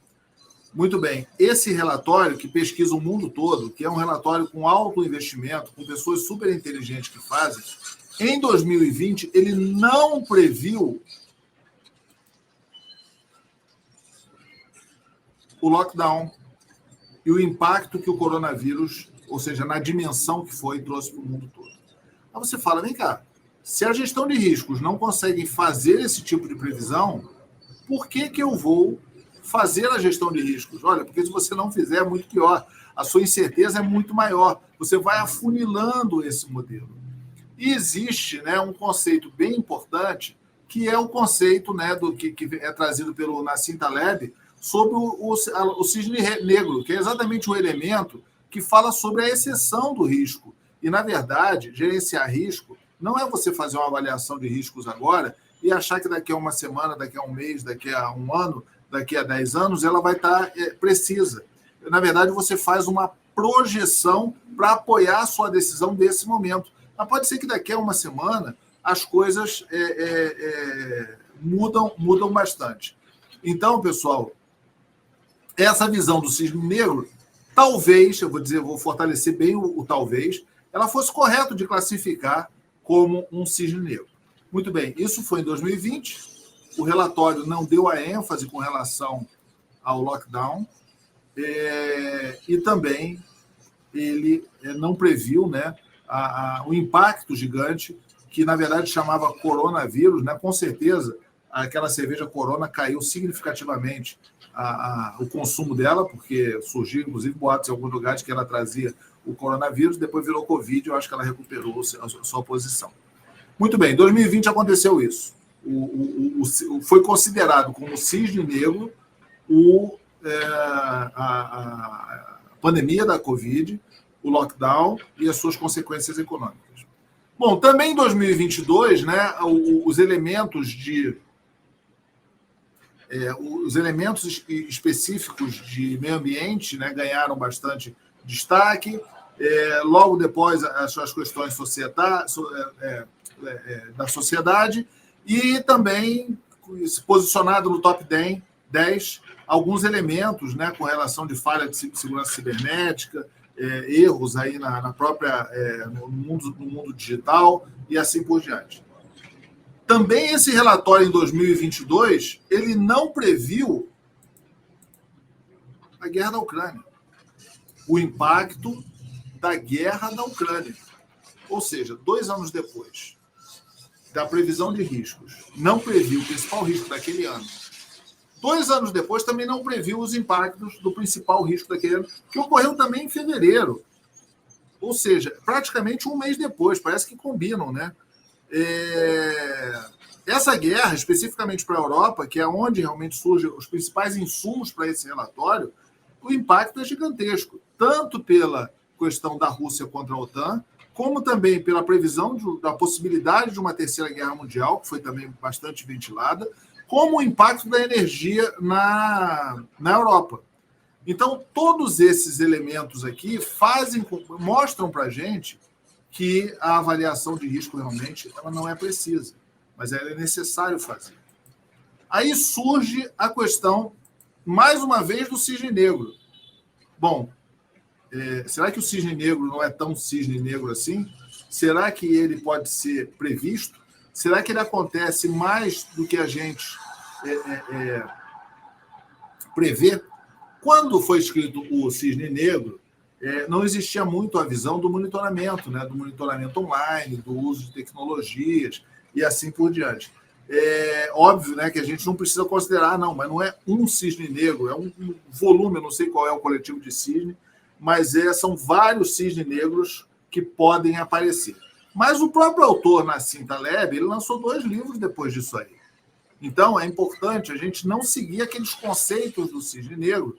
Existe um livro chamado Arriscando a Própria Pele, né, que fala sobre as assimetrias, as dicotomias do cotidiano, e também o livro Antifrágil, que é bem conhecido, que fala exatamente sobre o aprendizado com os erros e sobre o benefício do caos. Hoje, especificamente, quando a gente fala Global Risk Report, vamos falar uma coisa do planeta Terra, né? E o José Augusto até citou o Al Gore, e o Al Gore falava o seguinte, não é salvar o planeta, é salvar a humanidade. Porque se a humanidade sair do planeta, o planeta se recupera, a própria natureza se recupera e em 50 anos. O planeta vai voltar a ser como ele era. Mas o aspecto realmente é que hoje esse caos está nas organizações. As organizações têm incertezas, as organizações têm muitas dúvidas. Então, esses elementos são essenciais. Hoje, a tomada de decisão precisa ser em gestão de riscos. Ela vai ser uma tomada de decisão precisa, ela vai ser com uma precisão razoável, mas é uma precisão muito maior do que se você não fizer a gestão de riscos. Então, em 2024, né, a desinformação pulou para primeiro lugar, inclusive considerando aí a própria eleição dos Estados Unidos. Em 2025, também a desinformação está em primeiro lugar e a projeção de 10 anos, que obviamente é uma projeção com menos precisão, é realmente que o meio ambiente ele domine essas questões. Por outro lado, ou seja, a segurança cibernética e também a questão da desinformação e os aspectos ligados à inteligência artificial estão extremamente ligados. E é essa mensagem que essa semana os líderes mundiais de governo e de empresas estão recebendo. Bom, aí eu relembro, risco é o efeito da incerteza do objetivo. O que nós temos que gerenciar agora são incertezas. O que nós temos que fazer é gerenciar incertezas. E aí, ou seja, nós podemos ver, vou dar 2 exemplos aqui, que existem vários elementos associados à gestão de riscos. O Tribunal de Contas da União divulgou agora no ano de 2024 uma lista de alto risco. Ele pegou quais são os elementos de alto risco na administração pública federal. Isso está destacado, isso está levantado. Ou seja, essa é a forma realmente de fazer a gestão. E olhando aí o mundo da LGPD, a própria diretora, né, Miriam, da NPD, ela falou: a Lei Geral de Proteção de Dados foi elaborada como tendo linha mestra o grau de risco. Então, o risco ele é um elemento essencial na conformidade, é um elemento essencial na gestão e na própria governança.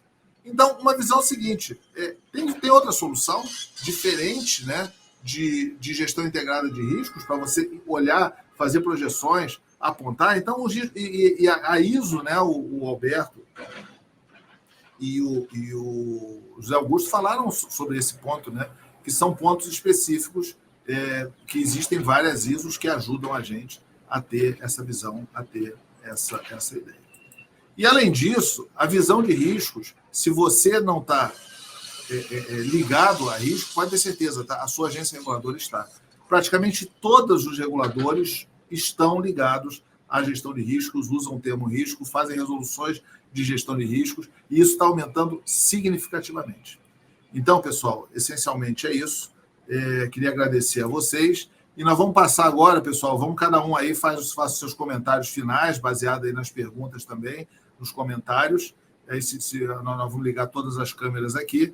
Então, vamos fazer na sequência aí. O Alberto já passa direto para o Gilberto, viu, Alberto?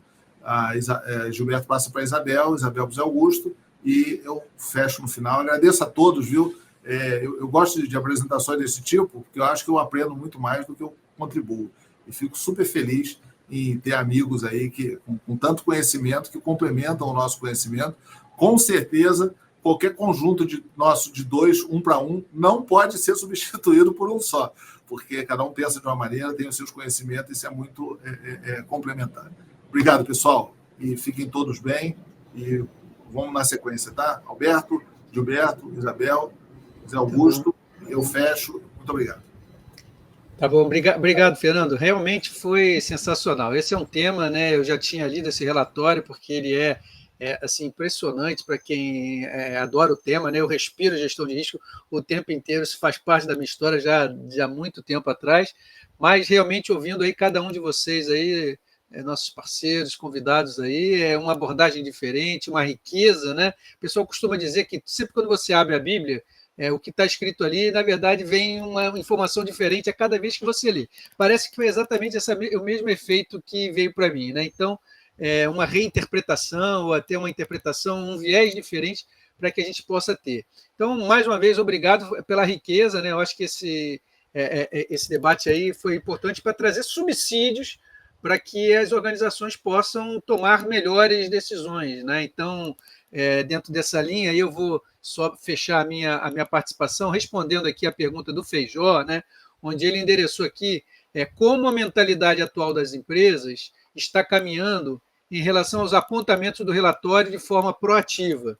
Bom, como que as empresas estão lidando com isso? De novo, vamos usar a definição da ISO 31000, né? O risco é o efeito da incerteza nos objetivos. E aí a gente pode trabalhar essa sua pergunta, Feijó, em duas dimensões. A dimensão onde o risco apontado, né, os 33 riscos, né, naquelas categorias apontadas pelo relatório, são causas para os riscos, de fato, da organização, que afetam os objetivos estratégicos da organização, e também uma segunda abordagem, que é o quanto que essas organizações afetam aqueles 33 riscos, como foi muito bem apresentado pelo Zé Augusto na questão, por exemplo, de poluição. Muitas vezes as empresas não estão muito ligadas nisso, a menos que elas tenham influência nesse sentido. Então, o que eu acho que é muito importante é sempre considerar, né, tecnicamente, essa questão de que risco é a probabilidade e o impacto. As empresas que tomem decisões, principalmente algumas das decisões estratégicas, né, por exemplo, vamos abrir uma nova subsidiária em outro país. Faz sentido abrir nesse país, sim ou não? Quais as condições econômicas, geopolíticas, a questão do conflito armado, né?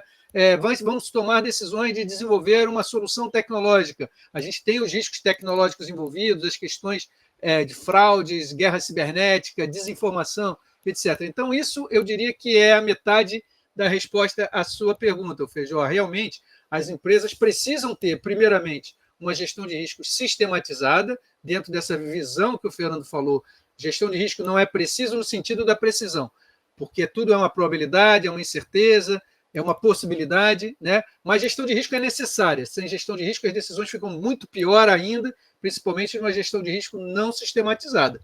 E a segunda parte da resposta tem a ver com essa nossa preocupação com o mundo, com a sociedade, né? Então, muitas vezes, essa nossa predisposição de cidadania, de ser humano, né, juntos todos nesta mesma nave extraterrestre, né? O Papa Francisco tem divulgado, inclusive, algumas questões importantes sobre esse nosso habitat. Não existe outra terra para a gente viver. A única terra que existe é essa. Nós temos que cuidar disso, né? E muitas vezes as empresas não estão ligadas na questão aí da energia limpa, né? Então você tem aí iniciativas como o ESG, né, que visam trazer essa sensibilidade para as organizações, mas de fato, né, como foi apontado na questão digital, mas vale para qualquer dimensão, a questão da responsabilização, né? E aí nesse ponto aí as agências reguladoras que surgem criando, né, para a parte de privacidade de dados e outras questões mais. Então a gente caminha para um mundo, né, que, como é o único mundo que a gente tem, a gente precisa saber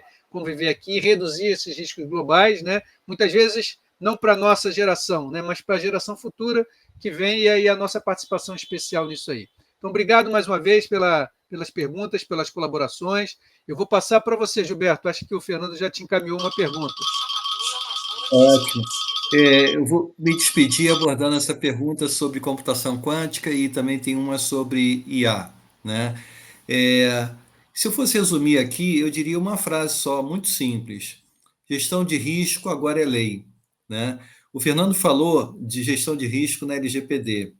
Gestão de risco também está na lei de inteligência artificial. O dever de transparência, por exemplo, ele é proporcional ao grau de risco da aplicação, né? Então, isso é o que está acontecendo em relação à corrida da computação quântica, como está aqui na pergunta, né? Já tem alguns países dizendo o seguinte, olha, vamos regular a computação quântica, porque se os protótipos de experimentação atuais, nos estudos de computação quântica, eles quebram criptografia, como é que vai ficar o sigilo no mundo, os sigilos criptográficos, se eles ficarem totalmente abertos? Então, não vamos deixar acontecer o uso de computação quântica em algumas situações críticas. Então, esse movimento já começou. Isso aproveita o embalo da IA, né? Eu faço parte de um comitê pequeno de especialistas que aconselha a ONU sobre se é hora ou se não é hora de regular, fazer uma convenção internacional sobre inteligência artificial. A ONU está saindo da questão ética, a Unesco, a Agência da Cultura, que tem recomendações éticas, e está tentando entrar no mundo da lei dos tratados internacionais em relação à IA. A minha posição, e acabou sendo a posição também do grupo, agora eu não sei, na hora que mandarem para as delegações oficiais dos países, o que os países vão querer fazer, foi dizer o seguinte, não, a gente pode fazer já agora, já é hora, em relação a IA fraca, em relação a IA de repertório fechado, né? A IA generativa, não. Tem uma pergunta aqui perguntando se a IA é vilã ou se ela protege. Se a gente for olhar um risco geológico, sísmico, a IA pode ser proteção, né? Se a gente for olhar uma IA na área de saúde, né, medicina preditiva, ela pode ser uma ameaça. Então, ela tanto pode ser ameaça como alguma coisa protetiva. O que tem que ser regulado é o tipo de uso que vai ser feito. E já está sendo feito no formato da gestão de risco, mais restrições quanto mais risco e menos restrição quanto menos risco. Obrigado.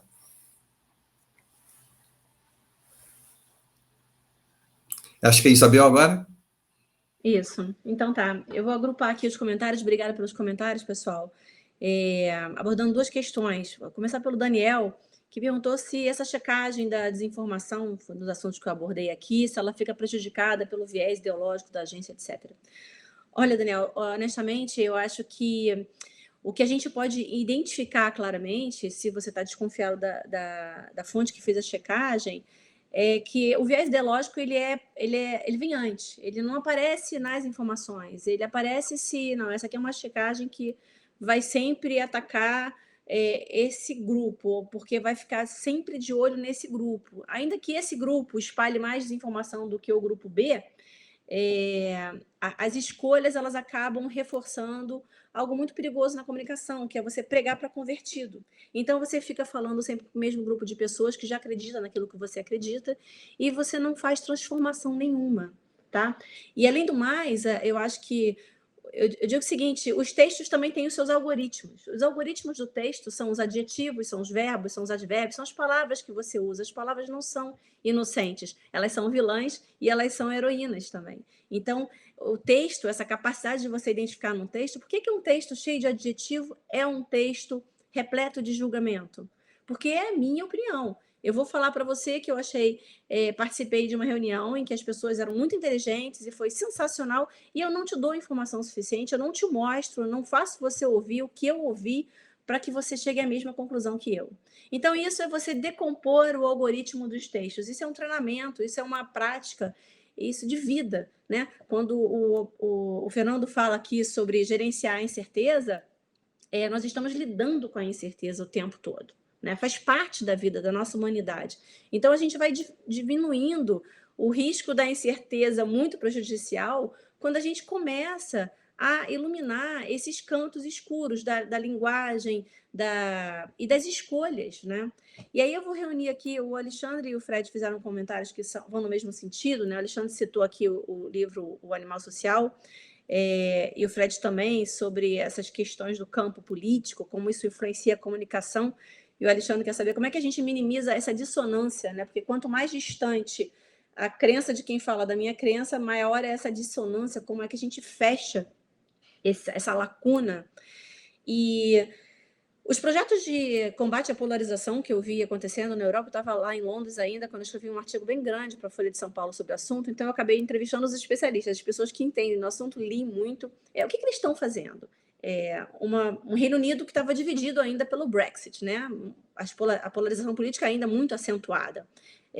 Eles investem em projetos que constroem pontes, fazem com que as pessoas se engajem em debates e iniciativas com temas em comum. Então, por exemplo, a mudança climática é um assunto que mobiliza a grande maioria dos britânicos, independente das preferências políticas deles. Então, investir nessas bandeiras em comum é a maneira da gente treinar a comunicação para ela caminhar por uma estrada. Daí a gente pode imaginar o estrago de uma liderança quando faz justamente o oposto, quando joga lenha na fogueira das diferenças para incentivar o ódio. E é a comunicação que não funciona, porque é aquela que eu falei na minha apresentação, de informação contra informação, que não mobiliza, que não faz pensar.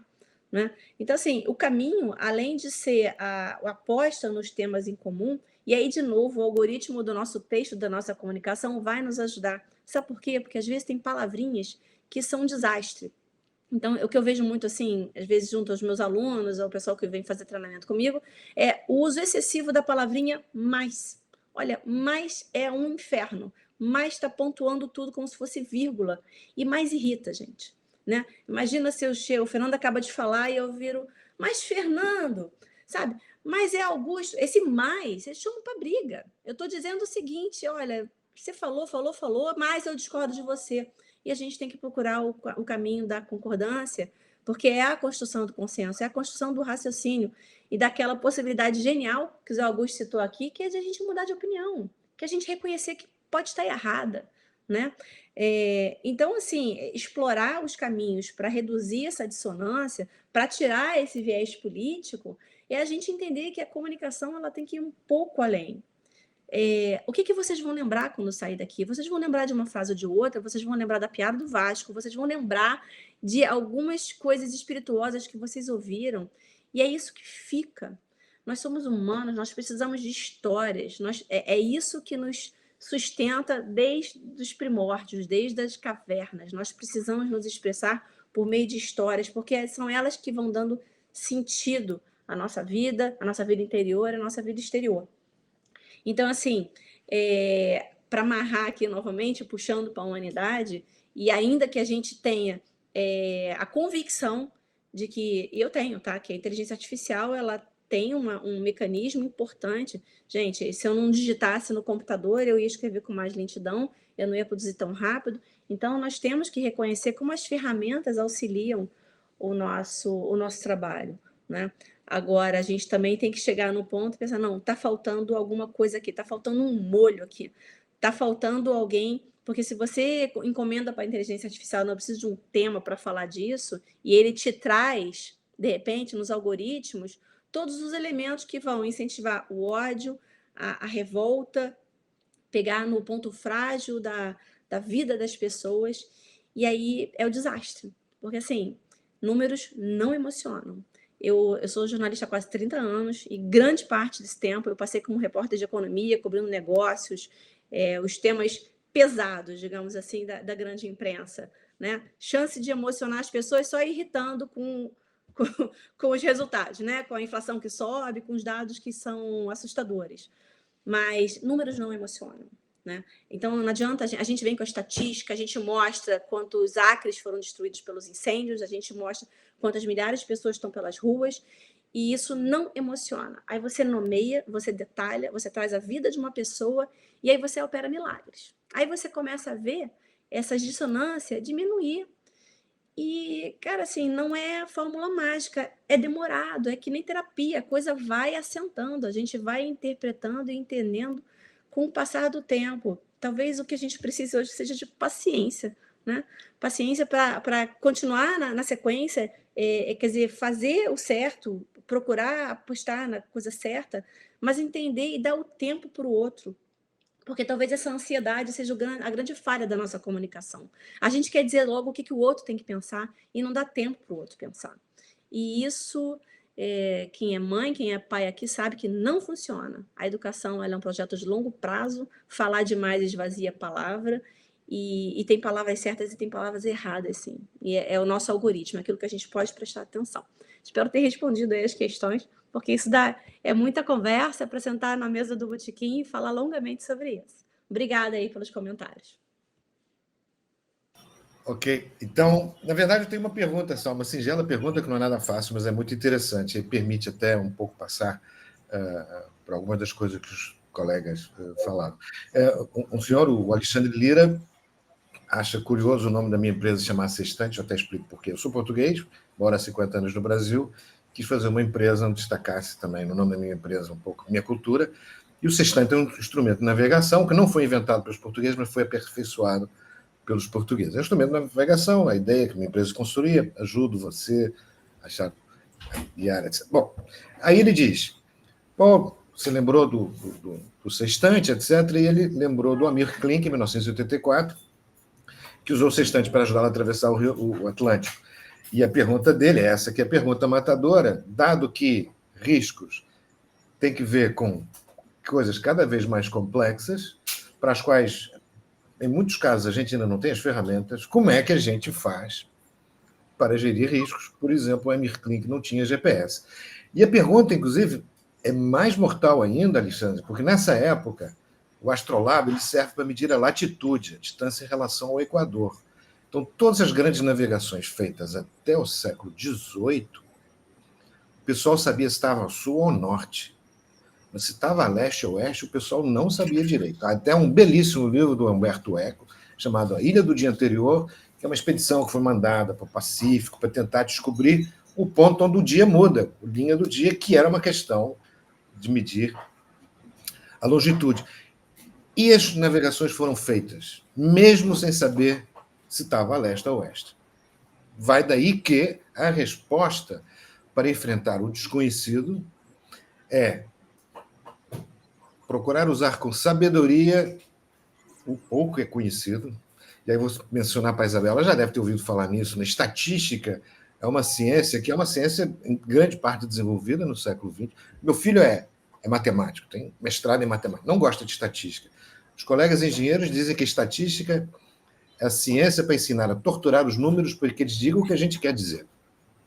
Então, essa é a primeira armadilha que tem que ver com o grande desafio, talvez, do que aconteceu no século XX, é que os fatos das coisas, por causa da ciência, tornaram-se cada vez mais distantes do conhecimento do homem médio, do nosso dia a dia.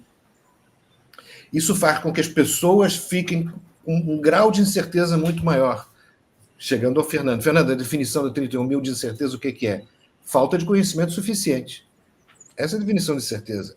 E esse é o problema, é quando a gente pisa em terreno desconhecido. Mas a gente pode usar a inteligência humana, e é nesse sentido que a IA, de fato, não é inteligência, é uma outra coisa. São artifícios cognitivos para ensinado, repetir o que foi ensinado. Ele, em princípio, não tem o componente da criatividade. Para, com isso, conseguir antever, antecipar e reagir na medida do possível. E o problema maior é que, em função da sofisticação cada vez mais dos produtos, dos bens e das coisas que nós usamos, é tamanha que fica tão longe da nossa experiência cotidiana que as pessoas, em muitos aspectos, estão andando para trás. As pessoas estão trocando fé por espírito crítico. Em vez de procurar estudar para entender, quer que alguém lhe diga como é. E o exemplo da IA, por exemplo, é fantástico para isso. O consumo de energia para gerar IA é absolutamente absurdo. A maior parte das pessoas não tem a mais remota ideia dessa escala. Um data center médio consome de energia elétrica como a cidade média europeia consome. Estou falando de cidades que têm neve no inverno e têm aquecimento elétrico. As grandes empresas de IA estão agora fazendo acordos para montarem fontes de energia alternativas. Saiu uma notícia no outro dia no jornal que a Microsoft estava fazendo um acordo com as autoridades regulatórias americanas para licenciar a usina nuclear de 3 Mile Island, que foi aquela que teve um acidente catastrófico no fim do século XX, vocês não devem, grande parte, ouvir isso, mas deu origem até um filme chamado Síndrome da China, e ela estava fechada, porque a dimensão da energia necessária... Então, quando a gente começa a falar descarbonização, eventos climáticos, complexidade, a IA serve para resolver se houver energia. Se não houver energia, simplesmente não serve. Mas a maior parte dos problemas ligados à sustentabilidade, portanto, aos destinos da humanidade e do planeta, são cada vez mais complexos. E, portanto, nós estamos, na verdade, gerindo a complexidade, entendendo que isso também, e essa é a essência da gestão da sustentabilidade, é lidar com trade-offs. Eu venho aqui e perco ali. Onde é que eu estou preparado para aceitar uma coisa em relação à outra? Mas simplesmente tapar os olhos, acreditar que a Terra é redonda, não vai ajudar ninguém a cruzar essa selva desconhecida. O que é importante é reconhecer experiência, conhecimento humano, discutir, estar aberto a ouvir dos outros, estar preparado para ouvir pensamentos contraditórios, que a partir daí pode-se achar um terceiro caminho que ajuda a tratar o risco. Hoje muita gente fala em mitigar o risco. O risco não se mitiga, trata.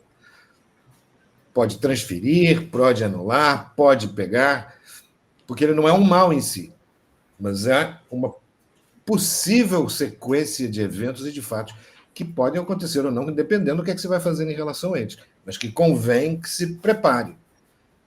Usar capacete de moto é uma medida de tratamento de riscos. Se você cair, mas se não cair, não precisa do capacete. E esse exercício era um exercício que as empresas, os governos, as organizações não tinham o hábito de fazer. Então, durante um tempo, essa coisa de riscos, o pessoal olhava para a gente como se fosse uma espécie de magos, uma espécie de caras donos de um conhecimento. Eu me lembro que quando a gente começou a discutir as normas de compliance, advogados começaram a participar dos comitês. E um deles olhou para mim e disse assim, Zé Augusto, você é um cara de risco. Você sabe calcular o risco. Você sabe calcular a probabilidade, né?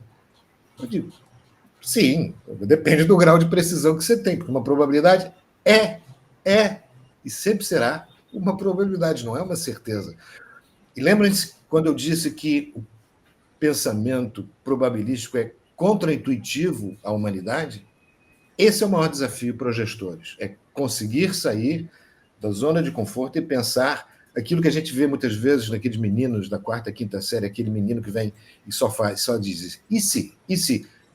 Nós temos que voltar a fazer sistematicamente a pergunta, e se estar aberto para as possibilidades, para a gente poder se preparar e lidar com elas. Essa é a essência da gestão de riscos.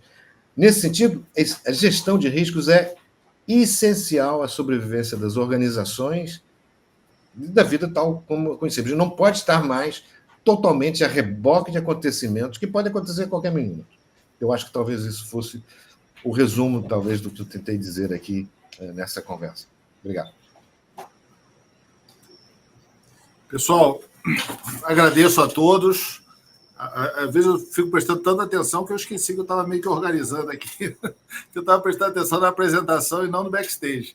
Então, obrigado a todos. Só 2 coisas para concluir. Primeiro, a Isabel falou que a história do Vasco da Gama era piada. Não, Vasco é coisa séria, viu, Isabel?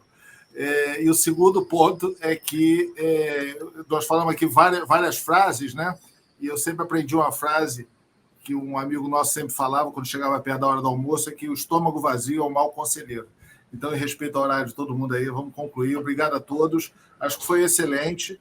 E podemos pensar em novos encontros, viu? Fazer novas apresentações com novos temas, porque esse é algo emergente e gestão de riscos, realmente, em 2025, ela é essencial. É essencial para os governos, é essencial para as organizações, e quem realmente está fazendo modelos mais sofisticados de gestão de risco está partindo na frente. Então, agradecer a todos vocês. Eu consegui furar algumas bolhas aqui e também ter novos conhecimentos e também até matar alguns preconceitos que eu tinha aqui. Acho que foi bem importante essa nossa apresentação. Obrigado a quem esteve junto conosco e esse material fica gravado lá no LinkedIn, tá? Então, até a próxima vez. Obrigado a todos, um bom almoço, um bom fim de semana, um bom ano para todos. Obrigada. Obrigado, pessoal. Até logo. Boa tarde.